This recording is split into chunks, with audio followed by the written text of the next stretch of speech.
Je suis Fabienne et aujourd'hui, je ne vais pas vous parler de souveraineté, j'avais envie de vous parler de lâcher prise et énergie. Je ne vais pas vous parler longtemps, mais il me semblait intéressant de vous parler justement de ce fameux lâcher prise et de l'énergie qu'on peut en fait donner parfois et placer au mauvais endroit. L'autre jour, j'étais en consultation justement avec une jeune personne et elle m'avait demandé de travailler le lâcher-prise. Et donc, je ne vais pas vous donner des explications sur le lâcher-prise parce que soit vous en avez suffisamment, ou bien vous en avez connaissance, ou il y a assez d'outils aujourd'hui qui parlent de lâcher-prise. Il y a des livres, excellents livres, il y a des vidéos sur les chaînes YouTube et sur tous les réseaux sociaux. Là où je voulais en venir, c'était plutôt sur l'énergie. Et la phrase en fait que je vais vous soumettre, c'est là où vous placez votre attention, c'est là où vous mettez votre énergie. Et là où je vais en venir aujourd'hui, c'est une phrase en fait qui peut servir et quelque chose qui peut vous servir dans votre quotidien, mais aussi dans le contexte mondial. Alors j'explique parce que j'aime beaucoup les métaphores. Alors imaginez un peu que l'ombre dont on ne va pas citer les noms, mais en tous les cas, l'ombre est là.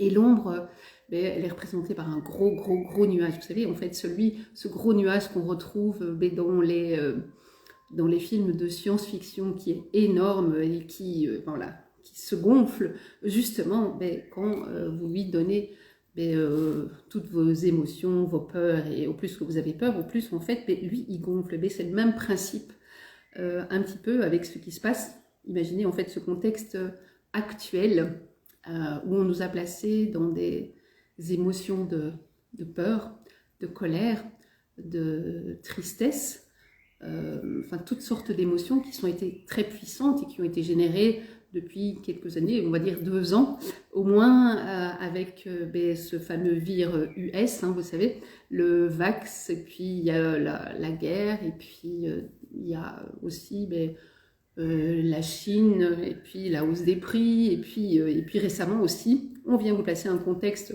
bien sûr, où on est certain qu'on peut vous mettre en colère, donc c'est aux USA, où on passe à l'annulation de cette fameuse loi qui était là en fait pour protéger l'avortement.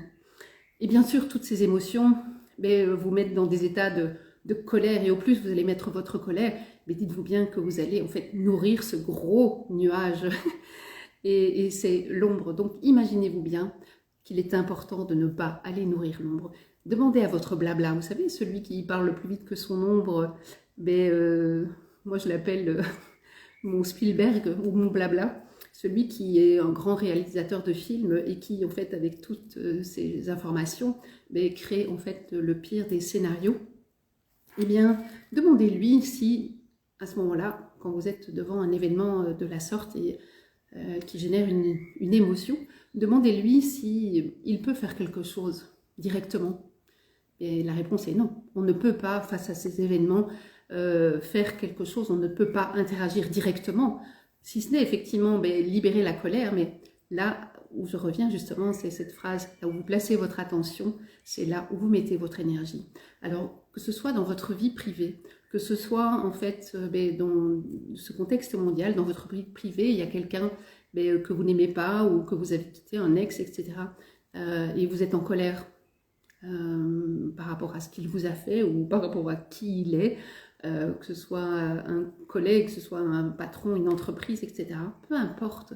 Mais dites-vous bien que si vous vous mettez en colère, en fait, vous l'empuissancez incroyablement, vous l'empuissancez d'une façon incroyable. Et donc, à ce moment-là, dès que vous sentez en fait que cette émotion est là, essayez de prendre de la hauteur. Vous savez, celle de l'aigle, l'aigle qui prend de la hauteur et qui regarde en fait toutes ces choses. Et cette chose devient vraiment un point minuscule, au plus il prend de la hauteur. Pas qu'il n'est pas important, mais il n'est peut-être pas nécessaire de mettre en fait votre énergie parce que justement l'ombre se nourrit de cette énergie. Alors, qu'est-ce que vous pouvez faire? En tous les cas, moi, ce que je fais, c'est que quand ça vient, d'abord j'interpelle blabla et je lui demande si sait faire quelque chose, lui, ben, il va me répondre mais non. Alors je lui demande merci et de me laisser, en fait, de me laisser gérer la chose. Je prends une grande respiration, je rentre à la maison, ben, je ferme les yeux, je respire et je me calme par rapport à cette situation. Et là, je peux voir en fait cette situation vraiment de façon différente et surtout, je ne vais pas donner de l'énergie à l'ombre.